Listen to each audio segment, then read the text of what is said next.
एक WhatsApp message चल रहा है, जरा इस व्हाट्सएप ग्रुप में इस व्हाट्सएप मैसेज को जरा गौर से देखिए। इस व्हाट्सएप मैसेज में एक आईडी है, जिस आईडी में आफाक अहमद साहब का नाम लिखा हुआ है और नीचे लिखा हुआ है कि मेरी कौम के मजलूम लोगों आदाब, आप सब अपनी अपनी राय दीजिए। 12 अप्रैल को मुझे उम्मीद है मेरी कौम मेरे साथ है और 12 अप्रैल को अजीजाबाद यादगार शहदा पर हाजिरी दी जाएगी।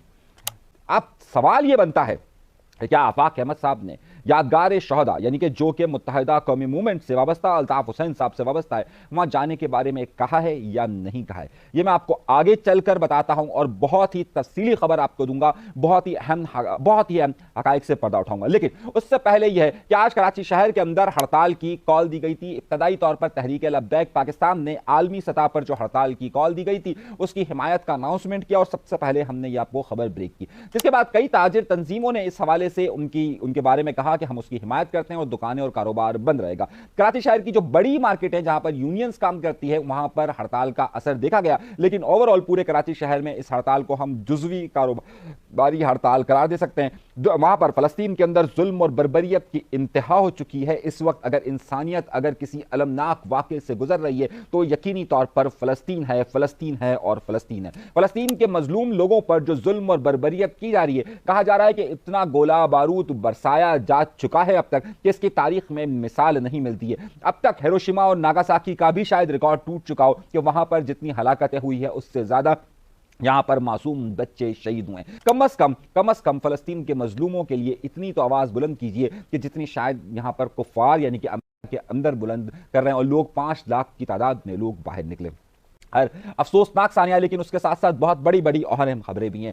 एक बहुत बड़ा मार्का चल रहा है, ये ज़बानी बयानात का सिलसिला अब तेज हो चुका है और खास तौर पे कामरान टेसोरी साहब ने अपने कई जगहों पर महाज खोल लिए। कामरान टेसोरी साहब और मेयर कराची मुर्तजा वहाब के दरमियान जो लफ्जी गोलाबारी का सिलसिला जारी था, अब यकदम उसके अंदर शिद्दत आ गई। शिद्दत आने की सबसे बड़ी वजह यह थी कि कामरान टेसोरी साहब की हिमायत में MQM पाकिस्तान, मुत्तहिदा कौमी मूवमेंट पाकिस्तान के जिसे वो अपनी जमात मानते हैं, उनके रहनुमा के स्टेटमेंट्स उस तरीके से नहीं आ रहे थे कामरान टेसोरी की सपोर्ट के लिए, जिसकी वजह से बाकायदा एक मीटिंग हुई और उस मीटिंग में कामरान टेसोरी साहब ने फारूक सत्तार साहब से कहा कि भाई MQM पाकिस्तान क्यों नहीं बोल रही? कैसे बोलेगी कि जब मुस्तफा कमाल साहब मीर जो मुर्तजा वहाब है उसको कह चुके हैं कि ये मेरे लेवल का नहीं है, तो जाहिर जब उनके लेवल का नहीं है तो जाहिर है वो कामरान टेसोरी साहब का भी लेवल कम कर रहे थे, तो वो तो इस मसले पर बोल नहीं रहे थे। खालिद मकबूल सिद्दीकी साहब ने चुप साथ ली थी और बाकी कोई ऐसा लगता था कि कामरान टेसोरी साहब की मदद के लिए नहीं आ रहा था। जिसके बाद ये फैसला कल किया गया, कल यानी कि 6 तारीख को यह फैसला किया गया शाम के वक्त के अब फारूक सत्तार साहब मैदान में खुद उतरेंगे।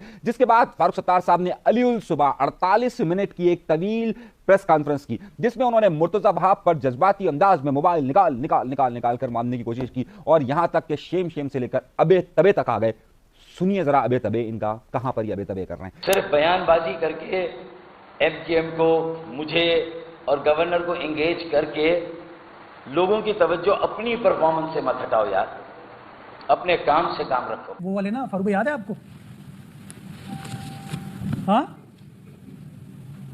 उन्होंने कहा कि यार ये तो जवाब ही नहीं आएगा और जवाब आने में बड़ा टाइम लगेगा, हम तो तैयार बैठे हुए थे। यानी अबे तबे तक की गुफ्तगू हुई। तो क्या वाकई में मुर्तजा वहाब ने इस वक्त कामरान टेसोरी को इतना टफ टाइम दे दिया है कि ये सूरत हाल आ गई कि फारूक सत्तार को बात करनी पड़ी? और उसके बाद उसमें अली खुर्शीदी साहब को साथ जरूर बिठाया गया था, लेकिन अली खुर्शीदी साहब बाद में भी एक प्रेस कॉन्फ्रेंस करते हैं जो सिंध हुकूमत के खिलाफ जाती है। उसके बाद कामरान टेसोरी साहब एक प्रोग्राम में होते हैं और वहां पर वो इस बात का ऐलान करते हैं कि जो कुछ भी मुर्तजा वहाब कर रहे हैं, अब वो एक लफ्ज इस्तेमाल करते हैं, बड़ा ही गहरा समझने वाला और सुनने वाला लफ्ज है। वो कहते हैं कि बाबा अब हम आपकी शिकायत ऊपर करेंगे। मुझे बात करनी होगी तो मैं सदर ममलिकत से करूंगा, क्योंकि बहैसियत गवर्नर सिंध मैं सदर ममलिकत को जवाबदा हूं।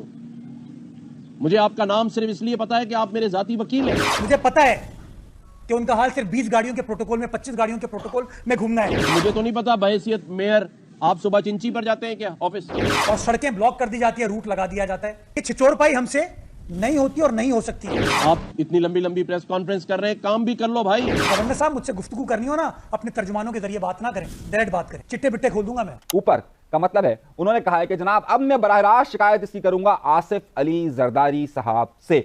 अब वो शिकायत करने जा रहे हैं या क्या करने जा रहे हैं, क्या इससे मामला हल हो जाएगा? लेकिन इस वक्त ये मार्का इस तरफ जा रहा है। अब ये बहुत आसानी से हल हो सकता था और बड़ी ही खुश असलूबी से हल हो सकता था। जिस तरीके से आफाक अहमद साहब से आज ये सवाल पूछा गया, अच्छा, आफाक अहमद साहब आज कहाँ गए थे, ये भी एक बड़ी खबर मैं आपको देने वाला हूं। लेकिन आफाक अहमद साहब से जब आज ये सवाल पूछा गया था कि जनाब आपके मुर्तज़ा वहाब साहब जो है वो ये फरमाते हैं कि जो इस वक्त आफाक अहमद साहब सियासत कर रहे हैं वो देखने की ज़रूरत है, तो उस पर जो है उन्होंने जैसे ही उनका नाम लिया उन्होंने कहा कि जनाब देखिए वो नौजवान है अभी, और अभी मैं उस पर कोई गुफ्तगू करना मुनासिब नहीं है। तो ये बात कामरान टेसोरी साहब भी कह सकते हैं, लेकिन जब ज़ाहिर है कामरान टेसोरी साहब ने यहाँ से जवाब दिया तो यहाँ से मुर्तज़ा वहाब को एक पंचिंग बॉक्स जब मिल जाए ना, सियासत में एक पंचिंग बॉक्स की बहुत ज़रूरत होती है कि जिसको आप मारते रहो, आवाज़ आती रहे, फिर आप पंचिंग बॉक्स करो। तो कामरान टेसोरी साहब ने दो जगहों पर इस वक्त पंचिंग बॉक्स रखा हुआ था, एक वो पंच बॉक्स इस वक्त कर रहे थे मुर्तज़ा वहाब को, और दूसरी तरफ वो पंच बॉक्स कर रहे थे आफाक अहमद साहब को। तो यहां से कामरान मुर्तज़ा वहाब भी जो है वो पंच बॉक्स कर रहे थे कामरान टेसोरी साहब को।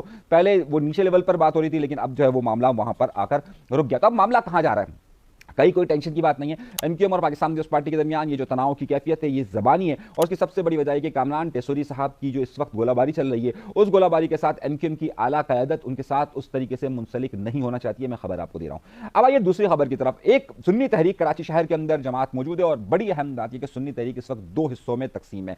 सन 2024 के इलेक्शन के अंदर सुन्नी तहरीक का एक हिस्सा जो कि सरवत एजाज कादरी और बिलाल कादरी के पास है, वो एमक्यूएम के साथ बड़ा अलायंस में था, यानी मुत्तहिदा कौमी मूवमेंट पाकिस्तान के साथ अलायंस में था। और जो दूसरा फ्रैक्शन है कि जिसका इस वक्त जो सुन्नी तहरीक का मरकज मोइन प्लाजा के अंदर मौजूद है, वो कनेक्ट था तहरीक लब्बैक पाकिस्तान के साथ 2024 के इलेक्शन के अंदर।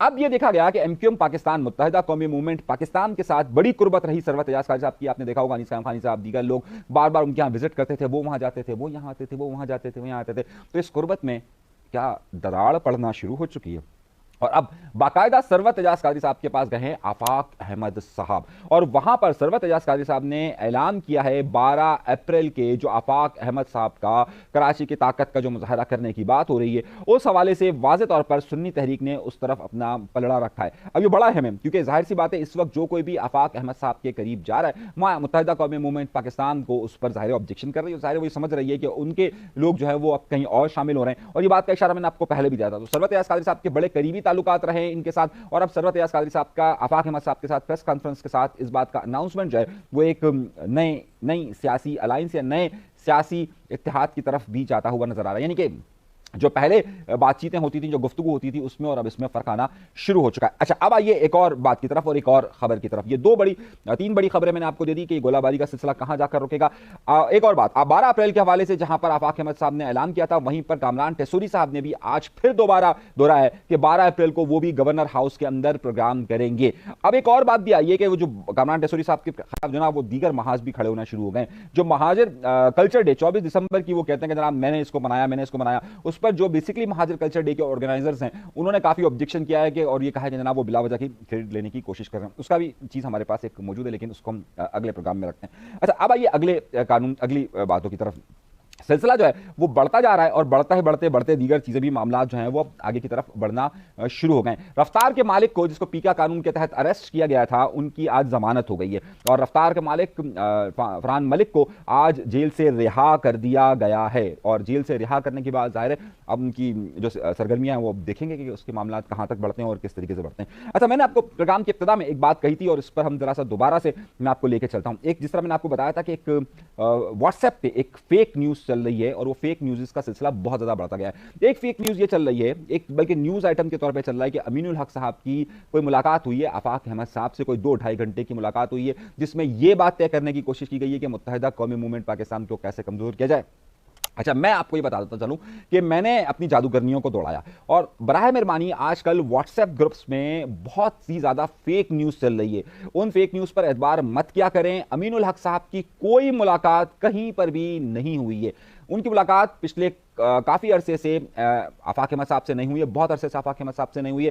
अब वो एक अलग बात है कि आफाक अहमद साहब से टूट कर ही मुत्तहिदा कौमी मूवमेंट में आए थे, और मुत्तहिदा कौमी मूवमेंट में आने के बाद ये अल्ताफ हुसैन साहब के साथ थे, और जब 22 अगस्त का वाकया पेश आया था तो ये एमक्यूएम पाकिस्तान में आ चुके थे। अच्छा, अब ये भी इनके खिलाफ चला अमीनुल हक साहब का, क्योंकि आजकल झुकाव जो है ना वो बहुत ज्यादा साथ जो है वो खालिद मकबूल सिद्दीकी साहब के साथ है। अच्छा, जब खालिद मकबूल सिद्दीकी साहब के साथ है तो बहुत से ग्रुप्स जो है ना वो उनके खिलाफ चीजें चला रहे हैं। तो मैं जिस किसी की भी आपको व्हाट्सएप ग्रुप्स में चीजें आए, आप मुझ तक भेजे, खबर की तस्दीक मैं कर दूंगा कि ये हुआ है या नहीं हुआ। तो अमीनुल हक साहब के हवाले से जो दोनों खबरें चल रही हैं वो दोनों खबरें झूठी हैं, ऐसी कोई मुलाकात नहीं हुई और ऐसा कोई सिलसिला नहीं हुआ है। तो बराह मेहरबानी मेरा काम आपको सच और हक सही खबर देने का है, मेरा मकसद किसी की दिल आजारी हरगिज नहीं होता है। जो खबर होगी और बाद में उन्हीं खबरों की तस्दीक होती है। एक बात ये। फिर एक और खबर चल रही थी, मैंने देखी, मुझे किसी ने भेजी कि क्या 90 के गिर्द कोई चॉकिंग हुई है आफाक अहमद साहब की। 90 के गिर्द आफाक अहमद साहब की फिलहाल कोई चॉकिंग नहीं हुई। एक समा का क्लिप चल रहा है, उस समा का क्लिप सन 2019 का है कि जब उस वक्त लॉकडाउन लगा था और लॉकडाउन की मुखालफत की थी आफाक अहमद साहब ने उस वक्त। तो लॉकडाउन के उन्होंने कहा था कि कराची के शहरियों का कारोबार तबाह करने के लिए हो रहा है। तो उस वक्त कुछ कारोबारी लोगों की तरफ से एक चॉकिंग हुई थी। ये उसके फुटेजेस चल रहे हैं। ये अभी हालिया कोई फुटेजेस नहीं चल रहे हैं कि जिसमें ताजिर बिरादरी का जिक्र आ रहा है। ये फुटेजेस नए नहीं हैं। तो मैं आपको ये खबर एक इस हवाले से बता दूं। अच्छा, अल्ताफ हुसैन साहब और आफाक अहमद साहब के हवाले से भी बहुत सारी व्हाट्सएप ग्रुप्स में खबरें चल रही हैं कि जिनमें सदाकत नहीं है। तो बराए मेहरबानी इन चीजों को देखा करें। अब ये जो आपको मैं एक क्लिप, ये जो मैंने आपको एक व्हाट्सएप का क्लिप दिखा रहा हूं, तो इस व्हाट्सएप क्लिप पे बहुत सारे लोगों ने कमेंट्स भी किए। तो लेकिन जब मैंने इस खबर की तस्दीक की है तो मुझे मालूम हुआ है कि किसी अकाउंट से ये खबर रिलीज नहीं हुई है, बल्कि ये एक फेक न्यूज है कि जिसमें ये बात कही गई है कि जनाब ये यादगार शौदा पर हाजिरी होगी। और ये एक फेक न्यूज है। अभी तक इस तरह का अनाउंसमेंट कोई आया नहीं है, बल्कि ये सिर्फ खबरें चल रही है और इन खबरों पर फिर व्हाट्सएप ग्रुप्स पर, ट्विटर पर, फेसबुक, ये दीगर जगहों पर चल रही है। तो मैं आपसे बार बार कह रहा हूं कि आपको कराची, सिंध, स्पेशली सिंध की जितनी भी खबरें हैं उसमें, चाहे स्पेशली कराची, बलूचिस्तान और कहीं पर भी, उसकी सदाकत के लिए आप हमें फॉलो क्या करें, सब्सक्राइब क्या करें। और इन तमाम फेक न्यूज़, क्योंकि फेक प्रोपेगेंडा बहुत ज़्यादा हो रहा है, बहुत ज़्यादा खबरें चल रही हैं, लेकिन जो रियलिटी होगी, जो हकीकत पर मबनी बातें होंगी, वो हम आपके सामने रखते रहेंगे कि ये खबर दुरुस्त है या नहीं है, या ऐसा हो रहा है या नहीं हो रहा है। तो दर हकीकत ये तमाम इस वक्त प्रोपेगेंडा मुहिम का हिस्सा है कि जहां पर ये खबरें चल रही हैं कि जनाब ऐसा ऐसा हो रहा है। पता नहीं कौन लोग किसके खिलाफ चलाना चाह रहे हैं, किसकी हिमायत में चलाना चाह रहे हैं, वो किसी की हिमायत ही करना चाह रहे हैं, किसी के खिलाफ सारे मामला करना चाह रहे हैं। ये सारी चीज़ें हम आपको बताते रहेंगे और जो बिल्कुल रियल न्यूज़ होगी वो भी बताते रहेंगे आपको। अगली खबर की तरफ आए। पीटीआई का एक बड़ा मामला चल रहा है और पीटीआई में आपने देखा होगा बड़ा झगड़े की कैफियत इस वक्त चल रही है। सब एक दूसरे के राज खुल रहे हैं। ये सारे राज क्या खुल रहे हैं? ये सारे राज ये खुल रहे हैं कि जनाब एक बड़ा प्रोपेगेंडा मैसेज के अंदर ये किया जा रहा था कि इमरान खान जो है वो एस्टैब्लिशमेंट से नहीं करना चाह रहा, एस्टैब्लिशमेंट बात करना चाह रही है।